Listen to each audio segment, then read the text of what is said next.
नमस्कार विद्यार्थी मित्रांनो, आपण इयत्ता 10वी विषय विज्ञान आणि तंत्रज्ञान भाग 1 मधील प्रकरण 9 कार्बनी संयुगे याचा अभ्यास करीत आहोत।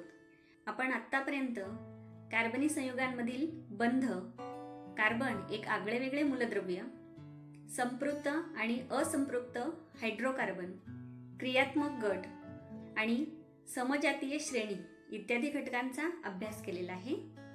या व्हिडिओमध्ये आता आपण कार्बनी संयुगांच्या नामकरण पद्धती, कार्बनी संयुगांचे रासायनिक गुणधर्म इत्यादींचा अभ्यास करणार आहोत। मी Shrimati वडगुले VY KBH high school Girnare या घटकांची माहिती मी तुम्हाला देणार आहे। कार्बनी संयुगांच्या नामकरण पद्धती। पहिली पद्धत आहे सामान्य नामकरण पद्धती। बघा विद्यार्थी मित्रांनो, आपण पाहिले आहे की आज मितीस लक्षावधी कार्बनी संयुगे ज्ञात आहेत। सुरुवातीच्या काळात माहित असलेल्या कार्बनी संयुगांची संख्या कमी होती। त्यावेळी वैज्ञानिकांनी त्यांचे नामकरण विविध प्रकारांनी केले होते। त्या नावांना आता आपण सामान्य नावे असे म्हणतो। उदाहरणार्थ मिथेन, इथेन, प्रोपेन, ब्युटेन या पहिल्या 4 अल्केनांच्या नावांचे उगम वेगवेगळे आहेत। त्यानंतरच्या अल्केनांची नावे त्यांच्यातील कार्बन संख्येवरून दिली गेली। आपण C4H10 या रेणुसूत्राची समघटकता अभ्यासली आहे। C4H10 या रेणुसूत्रासाठी सरळ शृंखला किंवा शाखीय शृंखला अशी रचनासूत्रे असलेली 2 समघटक संयुगे संभवतात। त्यांना N-ब्युटेन म्हणजेच नॉर्मल ब्युटेन व I-ब्युटेन म्हणजेच आयसोब्युटेन अशी 2 नावे देऊन त्यांच्यातील वेगळेपणा व सहसंबंध दर्शवला गेला। मात्र पुढील काळात कार्बनी संयुगांची संख्या खूप वाढल्यावर सामान्य नावांमुळे गोंधळ होऊ लागला। कार्बनी संयुगांना नावे देण्यासाठी तर्कशुद्ध व सर्वमान्य पद्धत असण्याची आवश्यकता भासू लागली।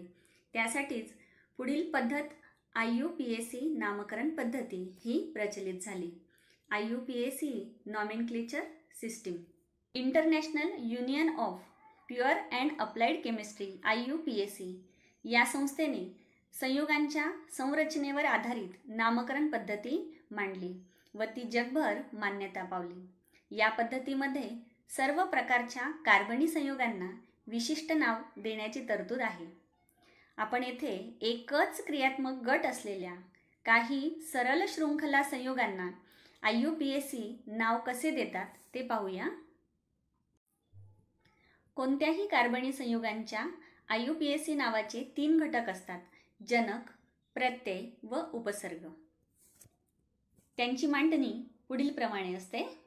जनक हे हायड्रोकार्बन लिहिल्यानंतर त्याच्या आधी उपसर्ग लावायचा आहे आणि नंतर प्रत्यय जोडायचा आहे। त्यासाठी काही पायऱ्या आहेत, त्यातल्या आपण पायऱ्यांची माहिती करून घेऊया। पायरी 1, सरळ शृंखला संयुगाचे रचनासूत्र लिहून त्यातील कार्बन अणूंची संख्या मोजा। या संख्येइतके कार्बन अणू असलेला अल्केन हाच दिलेल्या संयुगाचा जनक अल्केन होय। या जनक अल्केनचे नाव इंग्रजीमध्ये लिहा। प्रस्तुत संयुगांच्या कार्बन शृंखलेमध्ये दुहेरी बंध असेल तर जनक नावाचा शेवट ANE ऐवजी ENE ने करा।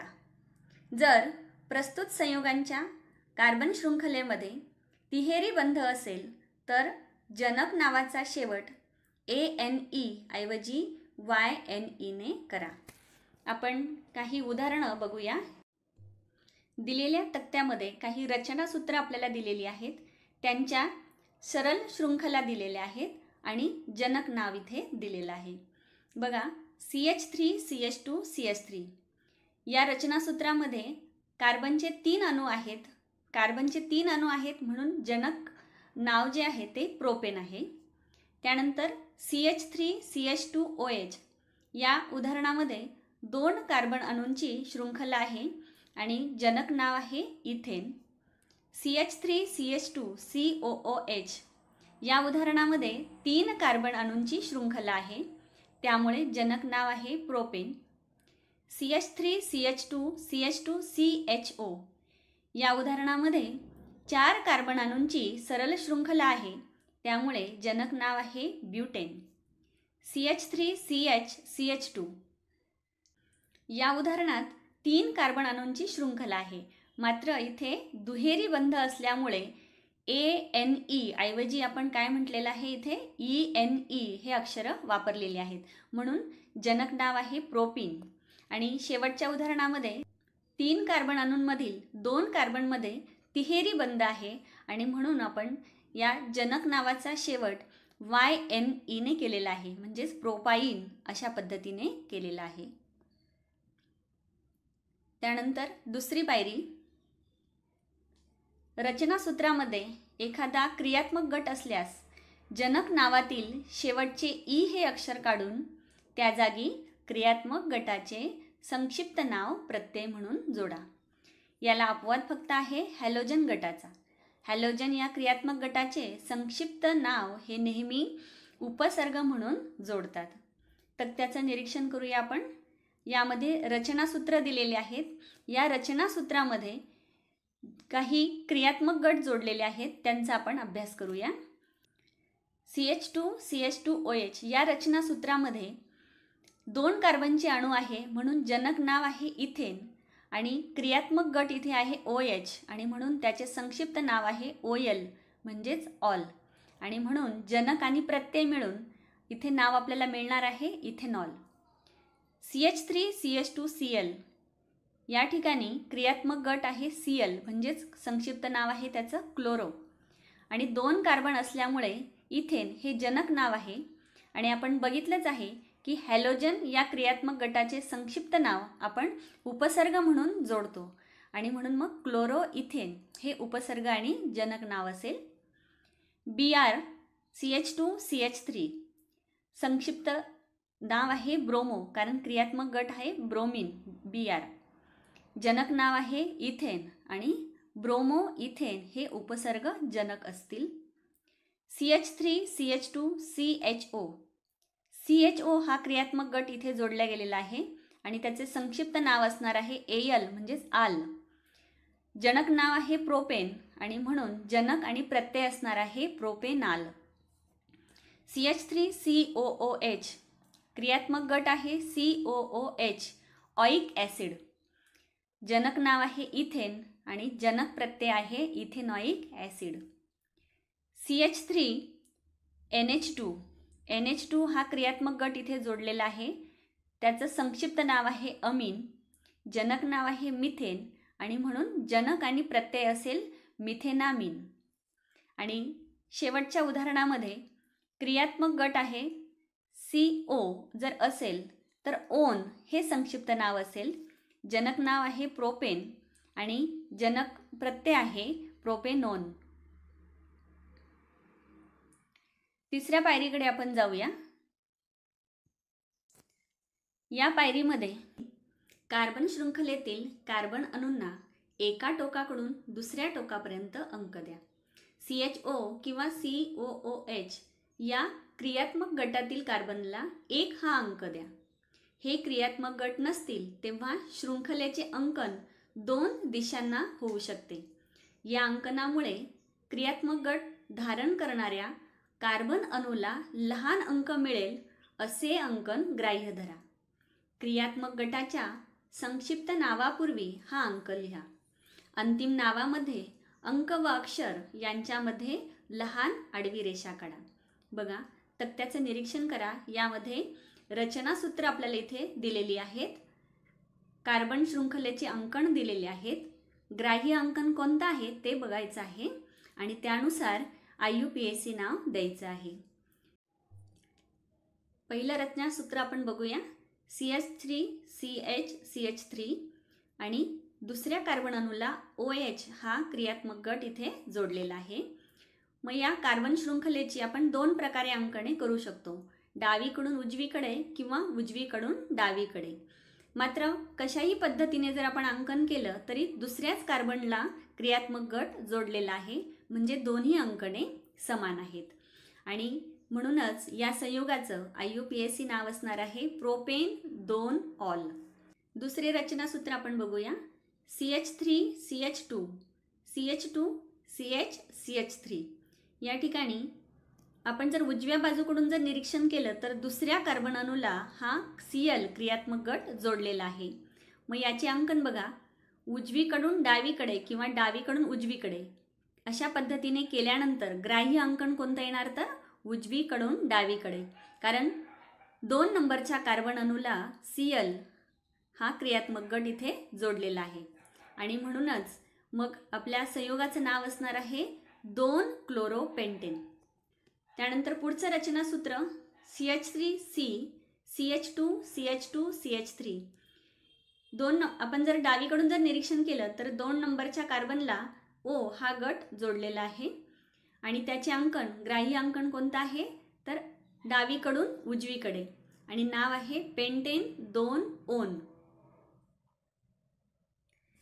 या तक्त्यामध्ये काही कार्बनी संयुगांची सामान्य नावे आपल्याला इथे दिलेली आहेत, त्यांची रचनासूत्रेही दिलेली आहेत. यावरून तुम्ही IUPAC नावे इथे शोधायची आहेत आणि लिहायची आहेत. आपण पुढच्या मुद्द्याकडे जाऊया. कार्बनी संयुगांचे रासायनिक गुणधर्म. पहिला गुणधर्म आपण बघूया, ज्वलन. हायड्रोकार्बन तसेच कार्बनच्या बहुतेक सर्व संयुगांचे ऑक्सिजनच्या उपस्थितीत ज्वलन होते तेव्हा उष्णता व प्रकाश बाहेर फेकले जातात आणि कार्बन डायऑक्साईड व पाणी ही सामायिक उत्पादिते तयार होतात. पुढील अभिक्रियांचं निरीक्षण करा. कार्बन अधिक ऑक्सिजन उत्पादित आहे कार्बन डायऑक्साईड आणि या ठिकाणी उष्णता व प्रकाश बाहेर पडतात.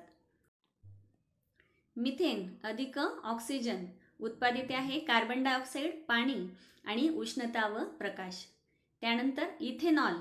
इथेनॉलचे ज्वलन झाल्यानंतर मिळणारी उत्पादिते आहेत कार्बन डायऑक्साईड आणि पाणी आणि या अभिक्रियेमध्ये सुद्धा उष्णता व प्रकाश बाहेर फेकले जातात.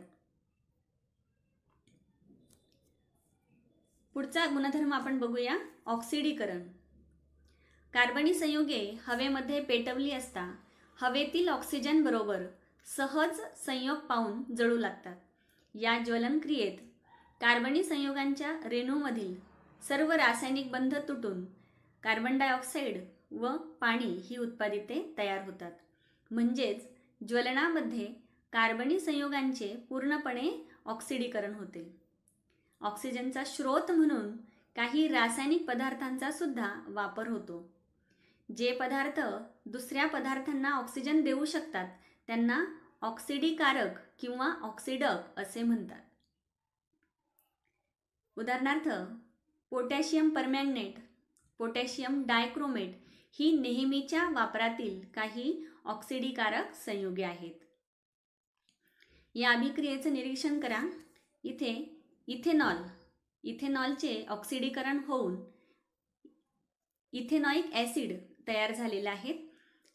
या ठिकाणी ऑक्सिडीकारक म्हणून पोटॅशियम परमॅंगनेटचा वापर झालेला आहे. विद्यार्थी मित्रांनो, हे नेहमी लक्षात ठेवा. घरातील गॅस किंवा रॉकेलच्या शेगड्यांना हवेसाठी आगम मार्ग असतात. यामुळे पुरेशा ऑक्सिजनने युक्त असे इंधन वायू मिश्रण जळून स्वच्छ निळी ज्योत मिळते. जर स्वयंपाकाच्या भांड्यांच्या तळाशी काजळी जमू लागली तर याचा अर्थ असा होतो की हवेचे आगम मार्ग बुजले आहेत व त्यामुळे इंधन वाया जात आहे. अशा वेळी शेगडीचे हवेसाठी असलेले आगम मार्ग साफ करून घ्यायला हवेत. पुढील रासायनिक गुणधर्म आपण बघूया, समावेशन अभिक्रिया. जेव्हा एखादे कार्बनी संयुग दुसऱ्या संयुगाबरोबर संयोग पावून दोन्ही अभिक्रियाकारकांमधील सर्व अणू असलेले एकच उत्पादित तयार होते तेव्हा त्या अभिक्रियेला समावेशन अभिक्रिया असे म्हणतात. कार्बन कार्बन बहुबंध हा क्रियात्मक गट असलेली असंपृक्त संयुगे समावेशन अभिक्रिया देतात व तयार होणारे उत्पादित हे संपृक्त संयुग असते. उदाहरणार्थ इथिन या असंपृक्त हायड्रोकार्बन बरोबर 2 ब्रोमीन अणूंचा संयोग होऊन डायब्रोमोइथेन हे संपृक्त हायड्रोकार्बन तयार होते. किंवा इथिन बरोबर 2 हायड्रोजन अणूंचा संयोग होऊन इथेन हे संपृक्त हायड्रोकार्बन तयार होते आणि या ठिकाणी प्लॅटिनम किंवा निकेल सारख्या उत्प्रेरकांचा वापर केला जातो. पुढचा रासायनिक गुणधर्म आपण बघूया, प्रतियोजन अभिक्रिया. जेव्हा अभिक्रियेतील एक प्रकारच्या अणूची किंवा अणुगटाची जागा दुसऱ्या प्रकारचा अणू किंवा अणुगट घेतो तेव्हा त्या अभिक्रियेला प्रतियोजन अभिक्रिया म्हणतात. यासाठी आपण मिथेनचे क्लोरीभवन अभ्यासूया. बघा, मिथेनची क्लोरीन बरोबर अभिक्रिया सूर्यप्रकाशाच्या सानिध्यामध्ये ही अभिक्रिया होत असते आणि आपल्याला क्लोरोमिथेन आणि हायड्रोक्लोरिक आम्ल हे उत्पादित आपल्याला इथे मिळते. त्यानंतर CH3Cl बरोबर पुन्हा क्लोरीनचे क्लोरीभवन होऊन सूर्यप्रकाशाच्या सानिध्यामध्येच आपल्याला डायक्लोरोमिथेन हे उत्पादित मिळते आणि डायक्लोरोमिथेन बरोबर पुन्हा क्लोरिनेशन होऊन ट्रायक्लोरोमिथेन मिळते आणि ट्रायक्लोरोमिथेन बरोबर पुन्हा क्लोरिनेशन होऊन टेट्राक्लोरोमिथेन हे उत्पादित आपल्याला इथे मिळते. या अभिक्रियेलाच प्रतियोजन अभिक्रिया असे म्हणतात. आपण काही महत्त्वाची कार्बनी संयुगे अभ्यासूया. इथेनॉल व इथेनॉइक ॲसिड. आपण आधी इथेनॉल बद्दल माहिती घेऊया. इथेनॉलचे भौतिक गुणधर्म. रंगहीन इथेनॉल कक्ष तापमानाला द्रव असून त्याचा उत्कलनांक 78 अंश सेल्सिअस आहे. इथेनॉलला सामान्यतः अल्कोहोल किंवा स्पिरिट म्हणतात, तसेच मराठीत मद्यार्क असे म्हणतात. इथेनॉल पाण्यामध्ये सर्व प्रमाणात विद्राव्य आहे. इथेनॉलच्या जलीय द्रावणाची लिटमस कागदाने परीक्षा केली असता ते उदासीन आढळते. विरल इथेनॉलची थोडी राशी प्राशन केल्यावरही नशा चढते. मद्यप्राशन निषिद्ध मानले असले तरी सुद्धा समाजामध्ये त्याचा खूप प्रसार झालेला आहे. मद्यप्राशनामुळेच चयापचय क्रिया किंवा चेतासंस्था यावरती प्रतिकूल परिणाम होत असतो. इथेनॉलचे रासायनिक गुणधर्म आपण अभ्यासूया. सोडियम बरोबर अभिक्रिया. सर्व अल्कोहोलांची सोडियम धातू बरोबर अभिक्रिया होऊन हायड्रोजन वायू बाहेर पडतो व सोडियमचे अल्कोक्साइड क्षार तयार होतात. इथेनॉलच्या सोडियम धातू बरोबर अभिक्रियेत हायड्रोजन वायू व सोडियम इथॉक्साइड ही उत्पादिते तयार होतात. निर्जलीकरण अभिक्रिया. अतिरिक्त सहज सल्फ्युरिक ॲसिड बरोबर 170 अंश सेल्सिअस तापमानाला इथेनॉल तापवले असता त्याच्या एका रेणूमधून पाण्याचा एक रेणू बाहेर काढला जाऊन एथिन हे असंपृक्त संयुग तयार होते. येथे सहज सल्फ्युरिक ॲसिड निर्जलीकारक म्हणून कार्य करते. इथेनॉइक ॲसिडचे रासायनिक गुणधर्म अभ्यासूया. आम्लारी बरोबर अभिक्रिया. आपण सुरुवातीला बघणार आहोत तीव्र आम्लारी बरोबर अभिक्रिया. इथेनॉइक ॲसिडची सोडियम हायड्रॉक्साइड या तीव्र आम्लारी बरोबर उदासीनीकरण अभिक्रिया होऊन क्षार व पाणी तयार होते. इथेनॉइक ॲसिडची सोडियम हायड्रॉक्साइड बरोबर अभिक्रिया होऊन सोडियम इथेनॉइट किंवा सोडियम ॲसिटेट हा क्षार तयार होतो आणि पाणी तयार होते. त्यानंतर कार्बोनेट किंवा बायकार्बोनेट बरोबर अभिक्रिया. इथेनॉइक ॲसिडची सोडियम कार्बोनेट या आम्लारीधर्मी क्षाराबरोबर अभिक्रिया होऊन सोडियम इथेनॉइट हा क्षार तयार होतो. पाणी, कार्बन डायऑक्साईड वायू देखील तयार होतात. इस्टरीभवन अभिक्रिया. कार्बोक्झिलिक ॲसिड व अल्कोहोल यांच्यातील अभिक्रियेने इस्टर हा क्रियात्मक गट असलेले पदार्थ तयार होतात. इथेनॉइक ॲसिड अधिक इथेनॉल. ॲसिड हे उत्प्रेरक इथे आहे आणि इथिल इथेनॉइट आणि पाणी तयार होते. अशा प्रकारे ॲसिड उत्प्रेरकाच्या उपस्थितीत इथेनॉइक ॲसिडची इथेनॉलशी अभिक्रिया होते व इथेनॉइट हा इस्टर तयार होतो. इस्टर हे गोड वासाचे पदार्थ असतात. बऱ्याचशा फळांना असलेला स्वाद हा त्यांच्यात असलेल्या विशिष्ट इस्टरमुळेच असतो. सुवासिक द्रव्ये व स्वाददायी पदार्थ बनविण्यासाठी इस्टरचा वापर करतात. अशा प्रकारे कार्बनी संयुगे या प्रकरणातील सर्व घटक आपण अभ्यासलेले आहेत. यामध्ये आपण कार्बनी संयुगामधील बंध, कार्बन एक आगळेवेगळे मूलद्रव्य, हायड्रोकार्बन, त्यामध्ये संपृक्त हायड्रोकार्बन, असंपृक्त हायड्रोकार्बन, क्रियात्मक गट, समजातीय श्रेणी, कार्बनी संयुगांचे नामकरण आणि कार्बनी संयुगाचे काही रासायनिक गुणधर्म या सर्व गोष्टींचा अभ्यास इथे केलेला आहे. आता यावर आधारित आपण स्वाध्याय बघूया. प्रश्न पहिला, ऑक्सिडक ही संज्ञा उदाहरण देऊन स्पष्ट करा. प्रश्न दुसरा, उत्प्रेरक म्हणजे काय? उत्प्रेरकांच्या उपयोगासाठी घडवून आणलेली कोणतीही एक अभिक्रिया लिहा. प्रश्न तिसरा, खाली दिलेल्या रचनासूत्रांसाठी IUPAC नावे लिहा. आपल्याला काही रचनासूत्र दिलेले आहेत ते बघा. CH3 CH2 CH2 CH3, CH3 CHOH CH3, CH3 CH2 COOH, CH3 CH2 NH2, CH3 CHO आणि CH3 CO CH2 CH3 या सर्व रचनासूत्रांसाठी तुम्ही IUPAC नावे लिहायची आहेत.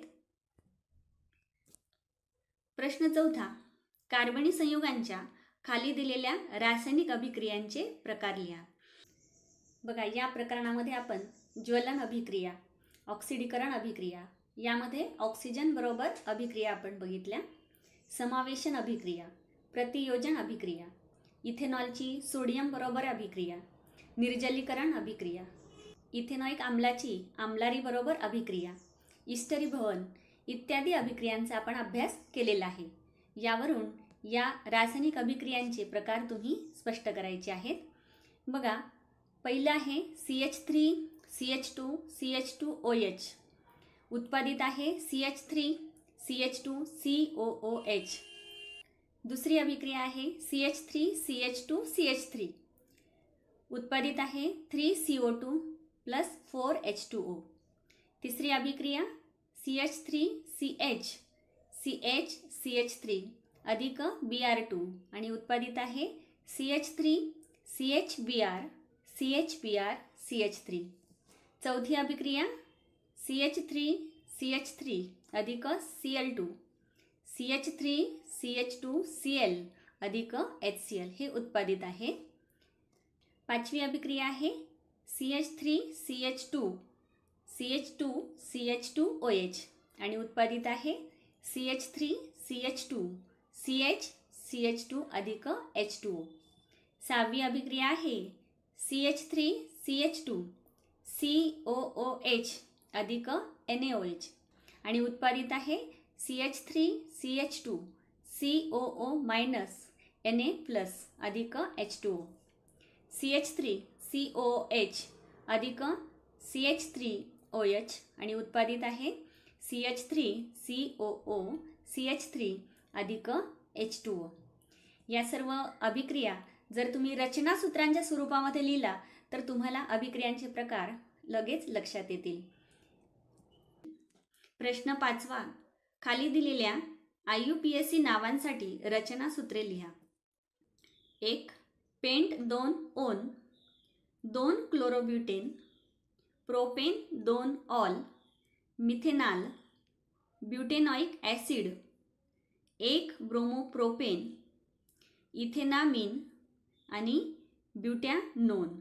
या पद्धतीने या IUPAC नावांसाठी तुम्ही रचनासूत्र काढायची आहे.